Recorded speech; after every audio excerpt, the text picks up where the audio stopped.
Hey fellow agents, this is Agent Smith and we are playing Kentucky Route Zero. So in the last episode we found our way to this mountain and, well, we did a ton of stuff. But we ended up traveling up this mountain and finding out about this computer Xanadu, doing a whole bunch of stuff to try to get it working again, and then fiddling with it. Now, I've been fucking with it for quite some time, trying to figure out how to get through this thing and see if there's a way to solve it, but it seems that Shannon keeps on requesting or noting that we should quit and try to start again.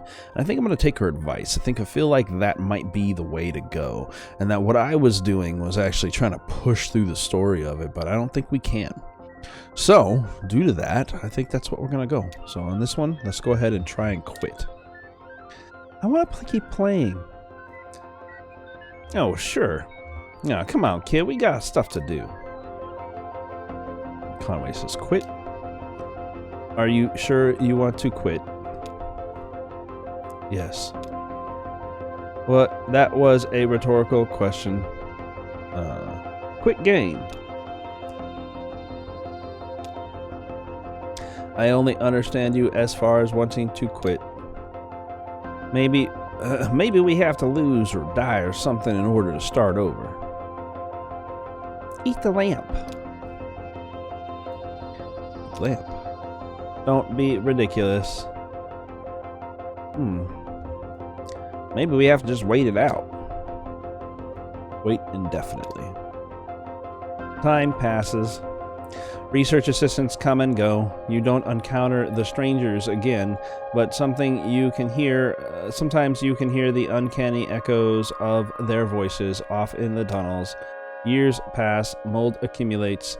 You and the remaining research assistants take to burning disused equipment in the center of the room. The black mold is intensely flammable and makes an excellent catalyst. It leaves behind a sweet narcotic perfume. One night you have visitors, outsiders, different ones. Then later that night, an old friend. Really did go deeper into the caves. Premature end of file. Press any key to quit finally. So we got it going. Huh? So now maybe Lula is here. The amount that I have been drinking to do this stuff too. I am so glad we found an ending for this. Man, oh man. Scene 10. The Hall of the Mountain King. So that was the right answer. We had to exit and cause an event to happen instead of keep playing. You probably could have done that forever. I almost wonder if there's a way to complete that. So let's talk to Donald real quick, and then we'll talk to Lula. To Donald. You really did go deeper into the caves. Well, you're easy enough to find. I've met a few of your former assistants. One can't help but hear things. So, this is what became of our project? Oh. I've made some additions. Joseph stole the data tapes from the first half, so I've had some blank spots to fill. Yes, I know. He published his version, actually. I'm sorry to report that it's a bit tediously sentimental. We've been looking for you. So you found the address data. Just pass it over to Donald here. Donald will be, will you be a dear and crunch these numbers? We're looking to sort out a street name collision. Dogwood Drive. Wasn't the Bureau going to process it? I insist. I have cycles to spare. I'll just pack my pipe and get to it. It should only be an hour or so. Maybe Andrew will carry it over to you. I'll be at the Bureau for the rest of the night. Just mark it private materials for the attention of Senior Clerk Chamberlain. How do we get to the Bureau from here? The bridge. Yes, the bridge. Through the gate over there. Now we to recede into history. Good night, Donald. Meet me in the Bureau and we'll get you on your way. Head counterclockwise to the cathode ray. Then turn around. It's just clockwise until you find the Bureau. Counterclockwise to the cathode ray. Between us, I think you should drive. Alright, well, let's get out of here. Walk over to the gate and move forward. Finally making some fucking progress in this shit. I tell you what, this has been a slog of a storyline here. We got this robot girl with us too. The kid only seems to know it's a robot, and the fact that she sounds like a robot walking. The problem is, how do we get to the gate and use it? The gate is open. Oh, she must have come through. Okay, that makes sense. Let's head down. Thank goodness.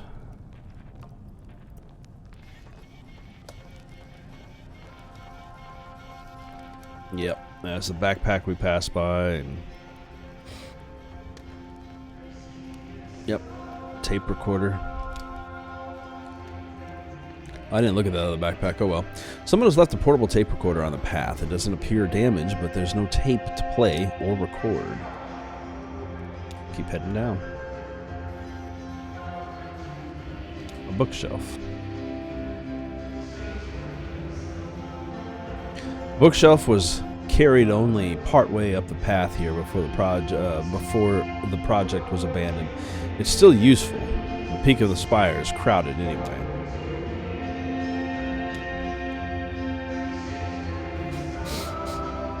Lantern. A sensible modern electric lantern has been left here. The batteries have long since died. Let's go talk to Blue. Finally back to the truck. Man, oh man. This guy's got to be like, where the fuck did you guys go? And we're somehow on the other side of the bridge, too. That's interesting. Thanks for waiting, Blue. We were gone quite a bit longer than expected. Ran into some trouble, Blue. I won't lie to you. Talk to Johnny. What happened up there? I'm actually not sure. Very mysterious, man. Very mysterious, man. Well, let's get in the truck and get moving. This game is going to give me an accent the way I've been doing the voices and everything for it. I'm going to be talking like this for a few weeks. To head back into the night.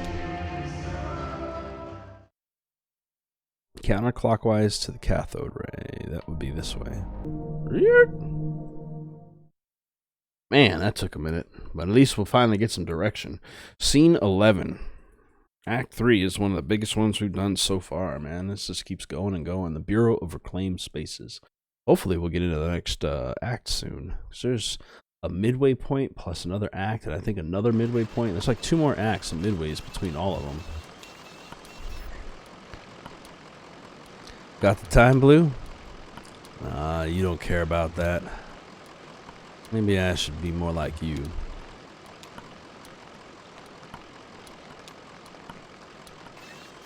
Head over to reception. That's so weird that they're robots. Let's click that bell. Do we get the same receptionist? There she is. No, that's Lula. There you are. Marianne has the rest of the evening off, so I'm minding the desk. So you're not too busy? If I'm in the middle of something, I just let the phone ring. It's soothing, in a way. The results just came in by courier. Good news. Donald and his assistants were able to sort through the noise. I had Rick cross-reference their results against some of our records, and he found a corresponding mail stop on Echo River route. As it happens, the night ferry is scheduled to make its stop there shortly. The ferryman carries mail and collects the garbage as well. I'm sure you can catch a ride out that way. You're welcome to wait here. I have to get back to packing. Are you going somewhere? I might. I'm feeling impulsive and I'd like to be ready. Maybe back to Mexico. It's been years. They still have one of my sculptures in a museum down there. Did you know? Big, ugly iron thing. Time to have it scrapped anyway. Safe travels. Try to stay out of the water. It's cooler than it looks and deep.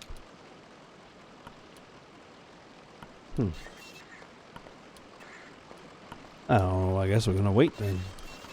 Head back and talk to everybody. Yeah, wait. Got a wait option. How long do we have to wait? Oh, who knows? Alright, what happened? What? In the church, the graveyard. You two came out of there weird. What happened? It's okay, you can tell them. It doesn't matter anyway. Fine.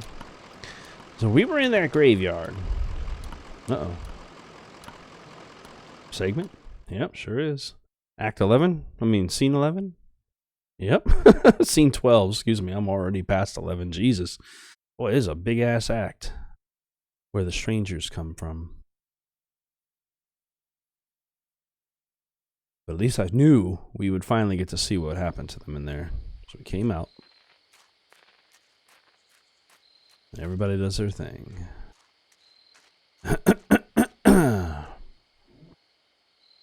Well, this can't be right. Looks like an old church.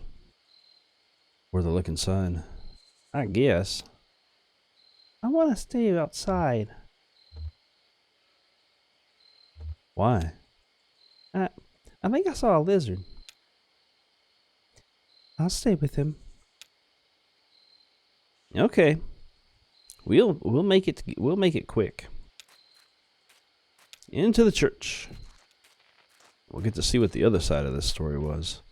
I am quite interested in what they came out from. Oops, sit.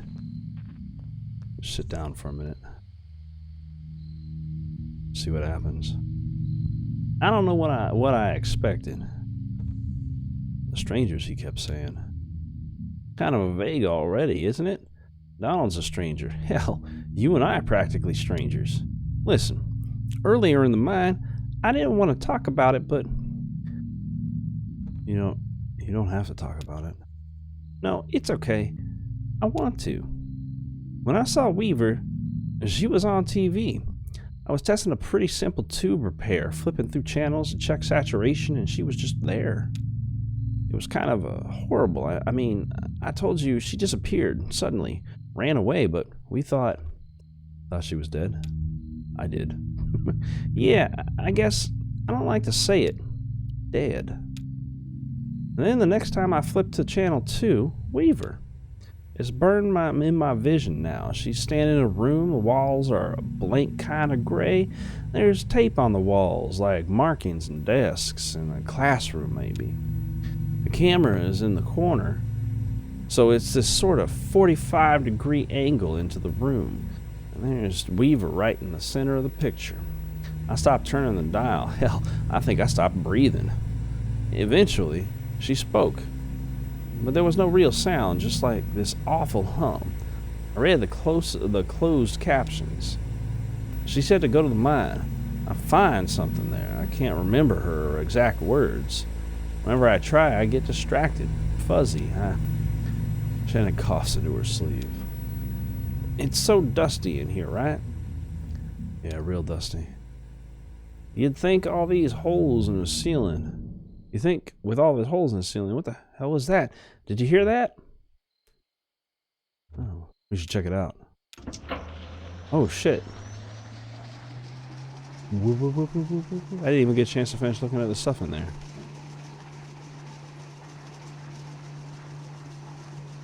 Is my flashing leg gonna have anything? Oh, there's a whole nother freaking church under here. And that skeleton man again. Continuing this David Lynch craziness.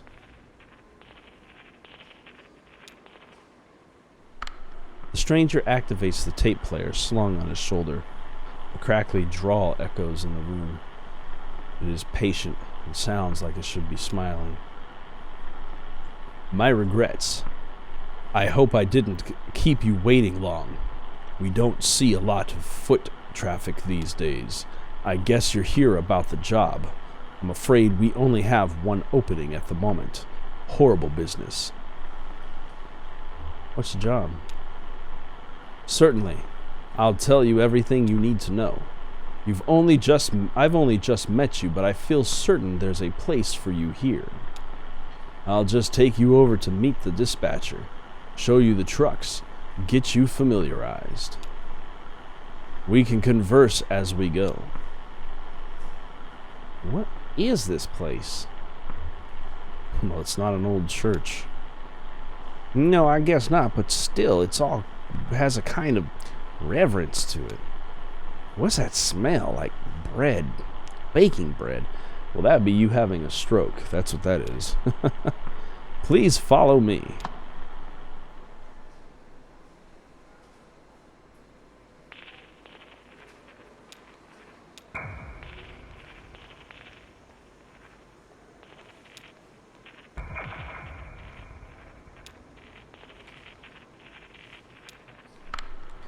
I have to ask you to step in here a moment.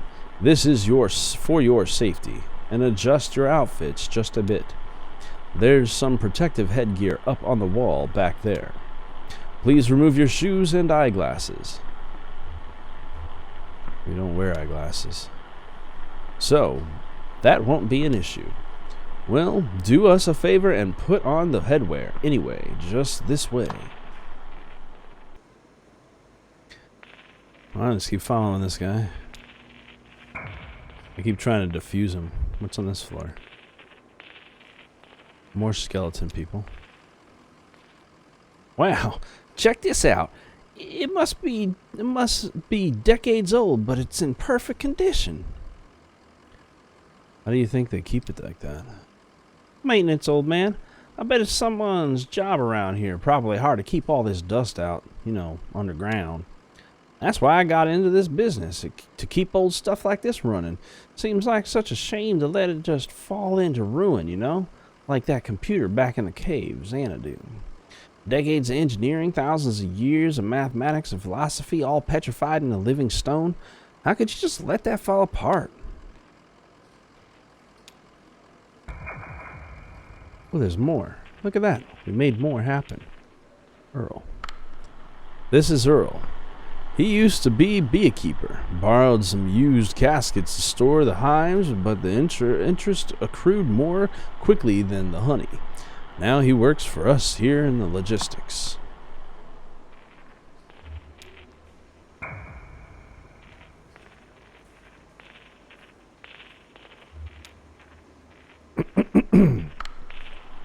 More new arrivals this evening. Plenty to do. Got to relay the formula. We actually just need to ask about a computer. No, the orientation is all done by voice and rote. We don't believe electronics have a role in our company culture. Computers are tools. Plenty of interesting mechanical this and that ahead, though. Shall we move on? Yeah, I guess so. We'll keep on heading down the stairs as I'm controlling this guy to lead everything.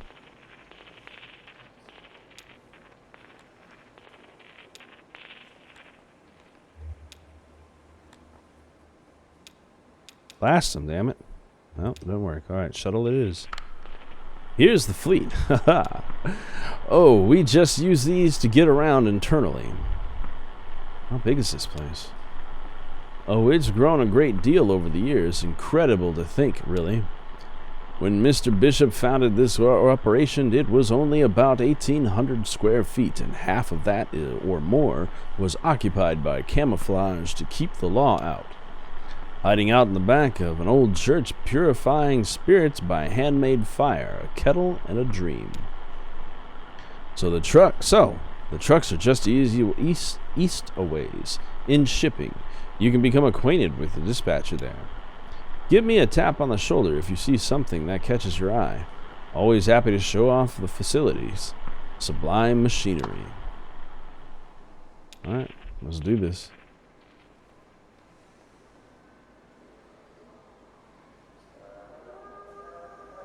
To shipping.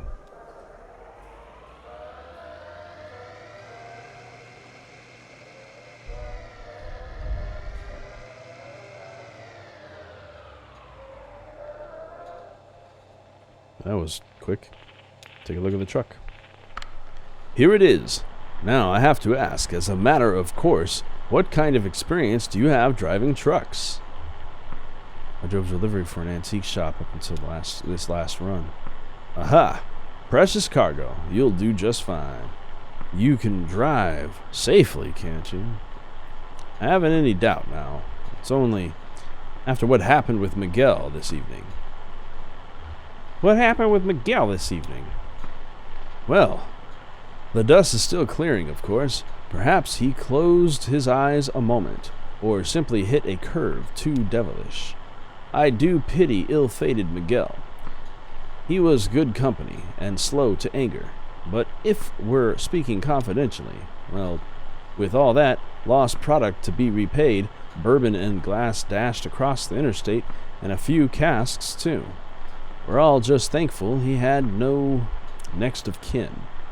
So let's see if we can ring up the dispatcher, excuse me. I can speak. Doolittle starts the truck and switches to CB radio. A deep monotone voice drones from the dashboard speaker. 1020 on that load, come back. Up in Hummingbird Cave, 1012, City Kitty. Into the radio. This is a good time, dispatch. We may have found Miguel's replacement. Thought you might like to get acquainted. 10-9, come back. It's Conway. Introduce yourself. Pleased to meet you. Tell dispatch something impressive about yourself. They're very well regarded here.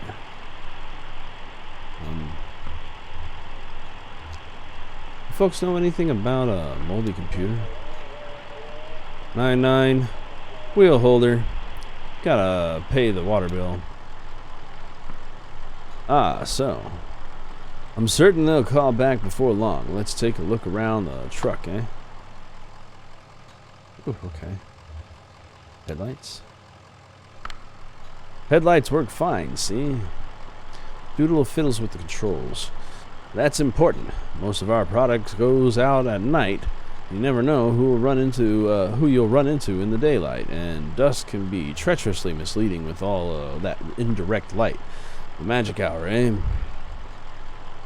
Drivers sleep in the day, then. Sure. Those that sleep. Miguel pulled extra day shifts when he could. Sometimes he'd help me. You know, sometimes over in bottling. He shouldn't have been out driving at dusk. Weird shadows, soft light, dangerous. Conway had to get off the highway. Too loud, too murky. He turned off into some gray cornfield in Indiana. He watched traffic and birds. Seeing those migrations close up, they looked random. He thought about the load in the trailer, thousands of plastic cups.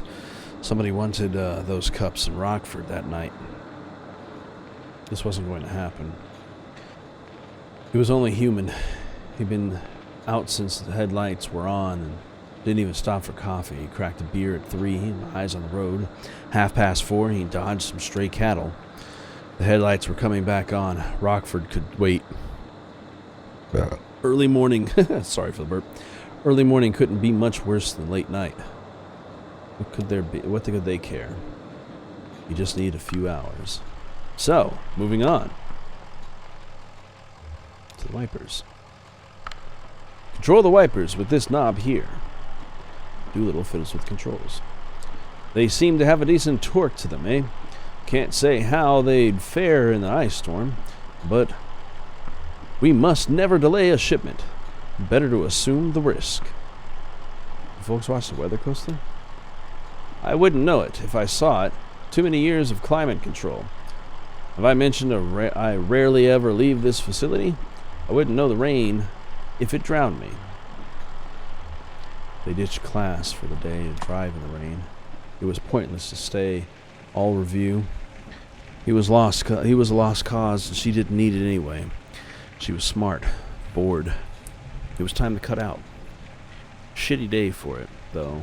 83 and biblical flood. They went to see a movie.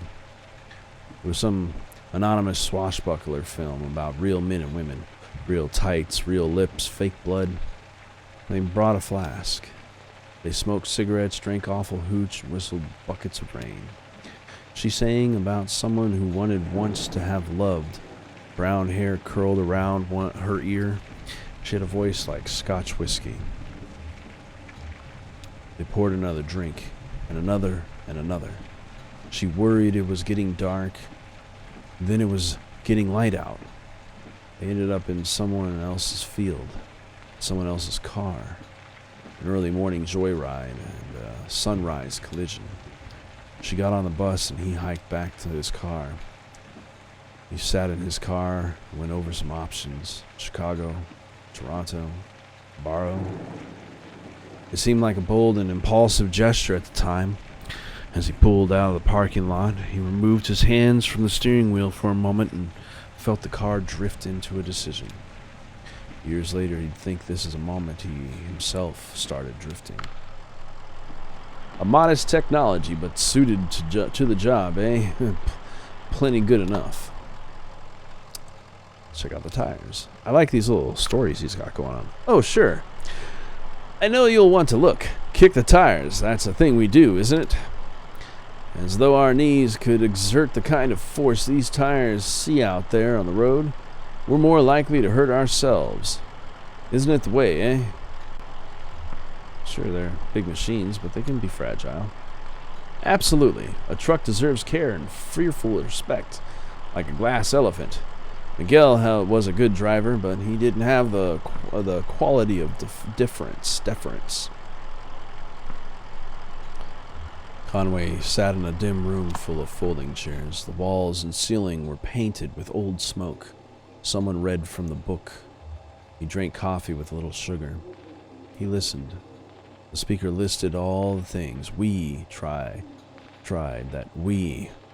Most people in the room were probably there by court order. A few others shared. They spoke in abstractions like a program of action, a good orderly direction, spiritual but not religious, religious but not spiritual. All the things we tried. Then it was over. They clasped sweaty hands through a short prayer and stepped back out into the morning. He knew it was time to hit the bar. It was good to get out of the heat, away from the mendacity. He settled into it. Someone else from the meeting was here, looking rough. He started a conversation. She was on a bender, a week and counting. She'd arrived at the meeting drunk and sat in the back because she didn't believe in it. She read a lot of French books and didn't believe in anything but the benign indifference of the universe. It was comforting in its way. She didn't have to prefer one thought or day over any other. All she had to do was drink and stay indifferent. Now, what else can we show you? Show me the back. Looks like it's just about ready to go out. We have some good, strong folks in shipping, so you never need to worry about loading if you don't want to. Bit hard on the knees and back at our age, eh? Of course, you'll have to unload at the destination, but that's the job, and some drivers like the extra shift stacking and loading here. I shouldn't really do any lifting these days. I see. Well, surely we can spare a dolly and carrying straps for your health and safety. Conway woke up on baled hay. I can say that word. Everything was too bright. His head hurt. The usual. Lizette and Ira argued loudly outside the open barn door. She wanted Ira to take him inside and shower, have some coffee, get to the job. Ira said there wasn't time. Conway was in no condition. It was an important job. They couldn't put it off. Ira said to let the deadbeat sleep it off and then send him packing. He said Charlie could do the job. Conway stepped out of the barn, shielding his eyes. He tried to say something reassuring, but just sort of stumbled around. Lizette looked away. Ira just spat and went inside and waked Charlie. Ira was a stubborn man, so Charlie went along and Conway drifted out again. He didn't hear about the accident until months later. So, what's next?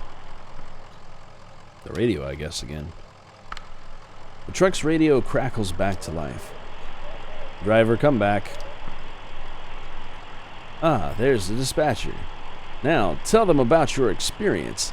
Tell them the truck's in good shape. Tell them you'll start in the morning. Truck looks good. We've been over every inch of it. Dispatch, like it just came off the assembly line. 1033 dispatch, got 2 black eyes and a flock of crocodiles come back. 10-4, back it down and prick your eyelids, driver. Come back, Lem. 10-4. Come back, wheel holder. 10-4. Got your ears on? Good. Listen to this.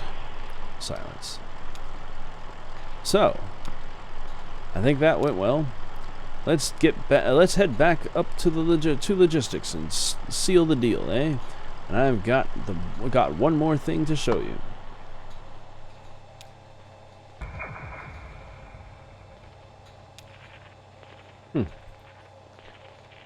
This is much longer than the time that we were actually in there, but I think it's mainly because as a kid I did not choose to go and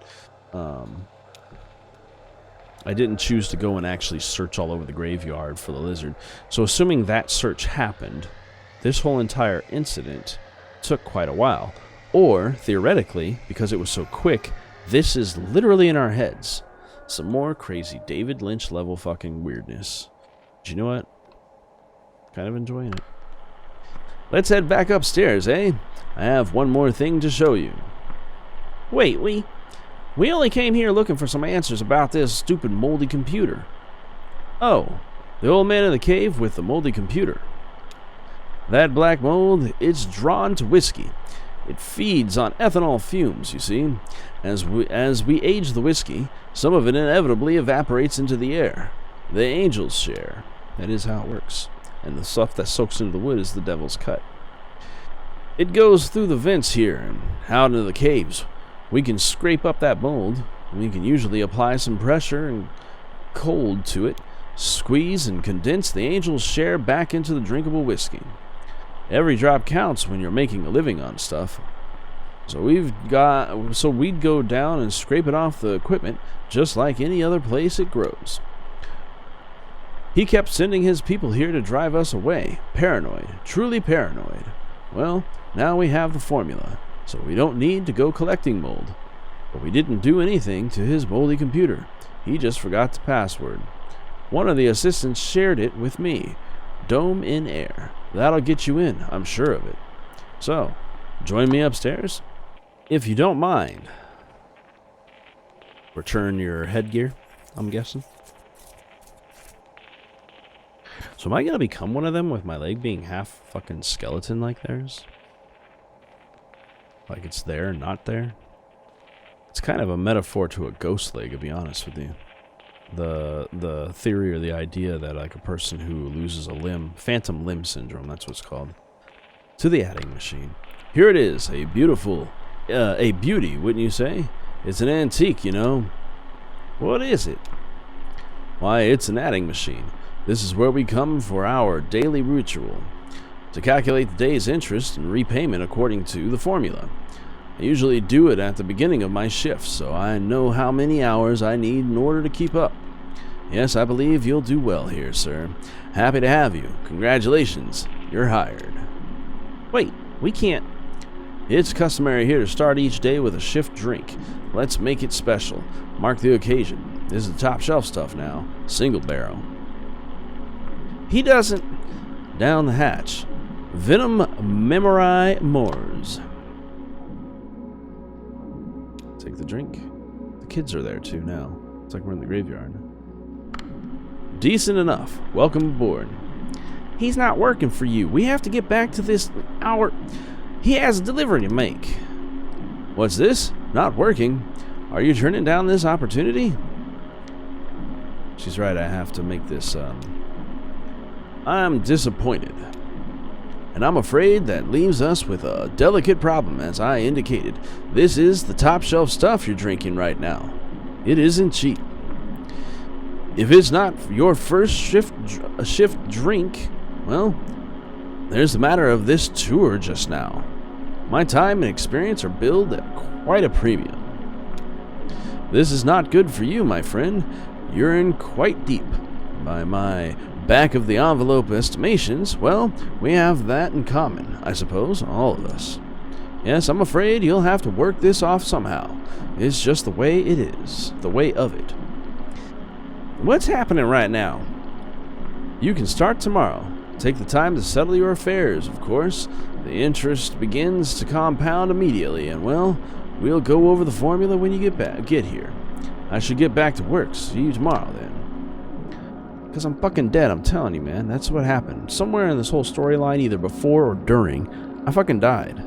That's what's going down. And because of that death, I'm in some kind of weird purgatory where I'm a delivery man for the rest of my days. I don't know. I feel it, but that was a long wait. So, I guess I start in the morning. I guess. I'm confused. It's just the way these things go, kid. Well, that still gives us a few hours to roam, right? Where's that ferry? Yes, where is that ferry? Because I'm getting close to the length of this episode being way too long. Longer than I normally like to do.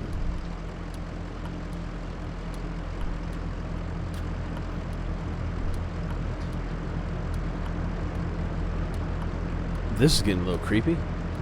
Oh, there's the ferry. Okay, it was just backing away to allow the ferry to come up. I really do love the way this game uses so much thin lining and vectoring and stuff like that. This is beautiful. I hope that it translates. What the fuck is that? Is that a mammoth? Why is a woolly mammoth the horn for the ferry? That's just nuts. This game is a trip, I tell you what. Man. Oh, man. Oh, man. Did we finally complete Act 3? It is. Thank you. Boy, that was the longest act. That was like 3 episodes for me. End of Act 3. Oops, bumped the microphone. Sorry about that. And I got an achievement for it. You can't see because it's right behind me, but nonetheless. So, before we go into Act 4, we have to do Here and There Along the Echo, which is another one of those in-between storylines as it keeps going. This is the way this thing does it. So, I hope that you guys, though, have been enjoying this. And if you have, well, then I will see you guys in the next episode, where we will continue on with the segue story of Here and There Along the Echo before we go into Act 4. So, yeah, like I said, I will see you all in the next episode of Kentucky Route Zero. Have a great day. Oh, hey. I see that you guys are done with this video. Hope you guys enjoyed it, and if you did, you can see another one over here on the right-hand side. And, of course, we've also got one on the left as well. Anyway, I hope you enjoyed, and I'll see you all next time.